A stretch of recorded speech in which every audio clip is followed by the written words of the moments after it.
네, 이제 마지막으로 한번 풀어보겠습니다. 이 유전 문제들이 어렵지만은 이제 거의 풀이는 거의 다 된 것 같아요. 자, 이거는 어떤 이제 서술형인데 유전병에 대한 가계도다. 이 유전병은 A하고 A 다시에 의해서 결정된다. 뭐 스타지만 뭐 A 다시라고 할게요. 그리고 A는 A 다시에 대해서 완전 우성이다라고 되어 있죠. 유전병 유전자가 상염체에 있는지 X염체에 있는지 쓰고 그렇게 판단 이유를 쓰라고 되는데 한번 봅시다. 만약에 이걸 X염색으로 한번 시작해 볼까요? X염색으로 시작하면은 X염색이 있다 그러면 남자가 있으니까 남자는 X-Y 겠죠? 여자는 XX인지 XX인지 모르지만은 여기 밑에 보면은 그 남자가 X-Y가 있기 때문에요. 연평이 있으니까요. X염색체는 이렇게 돼 있으면 Y는 아빠한테서 받을 거 엄마한테서 X-를 하나 받아야 돼요. 그래서 엄마는 정상인 거 붙이면은 X-라는 그 제가 A-를 X-로 바꿔 놓을게요. 그래 X-라는 걸 하나 가지고 있다고 볼 수 있죠. 그래서 엄마는 이렇게 되고요. 자, 그러면 여자는 X-만 되니까요. 그 다음에 이쪽은 아빠한테서는 X-를 받았고 엄마한테는 X를 받았겠죠. 그래서 X 이렇게 될 거고요. 그 다음에 남자는 정상이니까 XY예요. 그죠? 근데 다식이 X인데 이게 나올 수가 없죠. 왜냐하면 우선 아빠한테서는 Y를 받으면 안 되니까 X를 받았을 거예요. 그죠? 그리고 엄마한테서는 이 중 둘 중에 하나면 X를 받는다 해도 어, 그러니까 정상인 남자 여자에서 유전병이니까 X 염색체 유전병이 있는 여자가 나올 수가 없습니다. 불가능하죠, 그죠? 이렇게 돼서 그래서 얘는 X 염체가 아니고 상염체라는 걸 알 수 있습니다. 상염체 한번 해볼까요? 상염체는 그냥 AA로 합시다. 일단 A-A가 이제 상염체에 있다면은 이제 남자 여자 상관없으니까 유전병이 있는 사람은 A-A일 거고요. 얘는 A-겠죠. 왜냐면 밑에 여기 보면 A-가 있기 때문에요. 왜냐면 여기 A- 엄마한테서 하나 받아도 아빠한테서 하나 받아야 되죠. 아빠한테서 하나 받으면 엄마한테서 하나 받아야 되는데 엄마가 A- 있기 때문에 자식에게 A-가 있을 수 있는 거죠. 얘도 마찬가지 A-. 얘는 아빠한테서 어쨌든 A-를 하나 무조건 받기 때문에 어쨌든 인자는 가지게 됩니다. 그리고 정상인 사람이 A-이기 때문에 엄마한테서 A- 하나 받고 아빠한테서 A- 하나 받아서 되겠죠. 그럼 얘는 마찬가지로 엄마한테서는 A- 무조건 하나 받으니까요. 이렇게 될 거고요. 그 다음에 이쪽은 정상이면 A하고 A-가 있을 겁니다. 그래야지 여기 보면 엄마한테서 A- 하나 받고 아빠한테서 A- 하나 받아서 유전병이 있을 수 있죠. 자, 이게 이제 모두 성립이 되죠.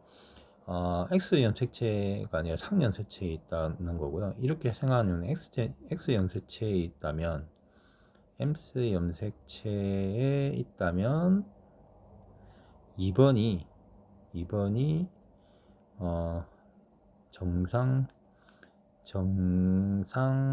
남녀의 자식인 2번이 유전병을 가질 수 없습니다. 병을 가질 수 없기 때문이죠. 그죠? 네. 그래서 상염체에 있다고 보면 됩니다. X가 아니니까 상이겠죠. 자, 그 다음에 두 번째. 자, 두 번째는 2의 동생과 3의 동생. 2의 동생은 부모가 AA-인 부모하고 그다음에 3은 요거죠. 3은 A-하고 AA- 부모 각각 태어날 때 두 아이가 모두 유전병을 가질 확률이죠. 확률에서는 자, 우선 첫 번째 2가 유전병을 가질 확률은 AA-와 AA- 그러면 여기 AA, AA-, AA-, A-, 그러면 유전병 가질 확률은 4분의 1이죠. 얘만 유전병을 가지니까요. 그 다음에 3은요. 3의 자식은 그러니까 3의 동생은 A-와 AA-죠. A-와 A-와 AA-가 되겠죠. 그러면 한번 AA-, AA-, A-, A-죠. 그럼 유전병 확률은 총 4가지 경우 중에서 2가지 경우죠. 4분의 2입니다. 근데 모두기 때문에요. 이 4분의 1과 4분의 1을 곱해줘야 되죠. 얘가 또 나오고 얘도 나와야 되니까요. 그러면 이렇게 하면 이게 2가 되고요. 이게 8분의 1입니다. 그래서 확률은 8분의 1이라고 보통 쓰지 않고 얘는 12.5%라고 쓰면 되겠죠. 확률은. 이거 그래서 여기다 곱하기 100을 한 다음에 12.5%가 나옵니다. 네, 다음 문제는 체세포 분열하고 감수 분열에서 저기 그 중기 세포의 그림으로 그려보는데 이게 굉장히 좀 중요한 거예요. 요거는 꼭 그 구분해야 되는데 우선 염색 개수가 2n 이꼴 4기 때문에 일단 염색체는 총 4개인데요. 그 중에 상동염색체가 두 쌍이 있는 거죠. 그래서 상동염색체 이렇게 상동염색체가 두 쌍이 있는 거죠. 이렇게 두 쌍이 있는 거예요. 이렇게 두 쌍이 있는 건데 요걸 제가 색깔을 하나는 이렇게 바꾸겠습니다. 요거의 상동연색체가 다시 이거의 상동연색체가 이렇게 있고요. 그 다음에 빨간색의 상동연색체가 이렇게 있는 겁니다. 같은 형태인데 이게 지금 하나 상동연색체가 그래서 연색체 수가 모두 하나, 둘, 셋, 네 개죠. 셋, 네 개고요. 그 다음에 하나, 둘, 셋, 네 개고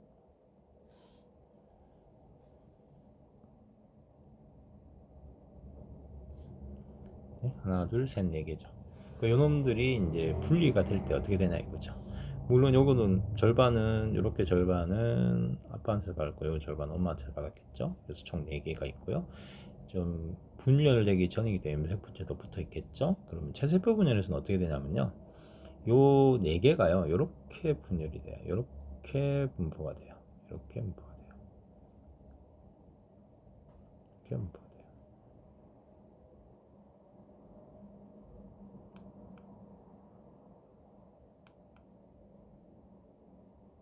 이렇게 분포가 돼요. 이렇게 분포가 되고 그리고 여기 있는 방출사들이 이렇게 연결이 됩니다.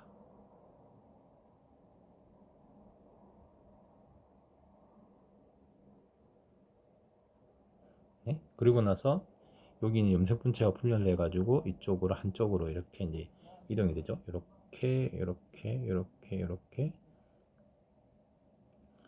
다음에 이렇게 이렇게 이렇게 이렇게 요 다음엔 어떻게 되냐면 여기 이제 선들이 얘가 이쪽으로 끌고 가고 이렇게 끌고 갑니다. 이렇게 끌고 가고 얘도 이쪽으로 끌고 가죠. 그래서 분리가 되는 겁니다. 이렇게 그러면은 똑같은 상면을 하나 둘셋네 개가 그대로 형성이 되는 거죠. 이렇게 형성이 되는 거고 근데 감수 일분열은 좀 달라요. 감수 일분은 어떻게 되냐면은 얘는 이가 연색체를 형성합니다. 그래서 상동 연색체가 이렇게 두 개 붙어요. 이렇게 두 개 붙어요. 그리고 또 상동 연색체가 두 개 이렇게 붙어요.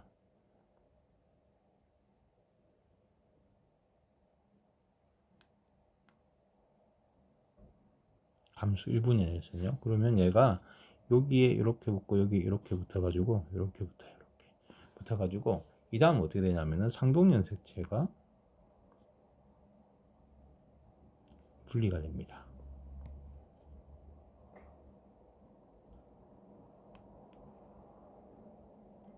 그래서 이렇게 분리가 되죠. 이렇게 분리가 되고 이렇게 분리가 돼요. 그래서 이렇게 나눠지는 거죠. 그러니까 체세포 분열은 염색 분체가 분열이 되는 거고요.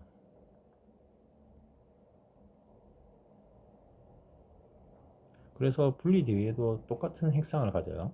근데 생식세포 분열에서는 감수 1분열에서는요 이렇게 상동 염색체가 분리가 됩니다.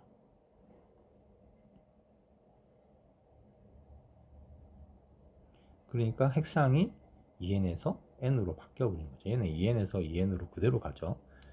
여기서 n은 개수라 그랬죠, 그죠? 개수 2n 그대로 가고 감수 1분에서는 상동염색체가 분리가 되니까요. 개수가 줄어들어 버리죠. 아예 개수가 달라져 버리죠. 그리고 나서 이 다음에 이제 감수 2분열에서는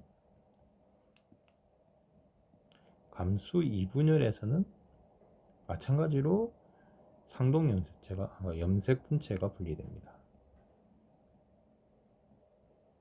그래서 n이 n으로 그대로 유지되죠. 요 개념을 이해를 하고 있습니다. 그러니까 체세포 분열과 생세포 분열의 요 개념. 이 감수 1분위였어요. 그래서 문제까지 낸 거예요. 선생님이 이걸 알고 있는지. 그리고 이렇게 형성된 상동연색체 두 개가 이렇게 붙은 거로 연결된. 두 보면 중기에 얘는 이렇게 이제 이걸 한 줄석이라고 그러는데 한 줄석이라고요. 얘는 두 줄석이를 해요.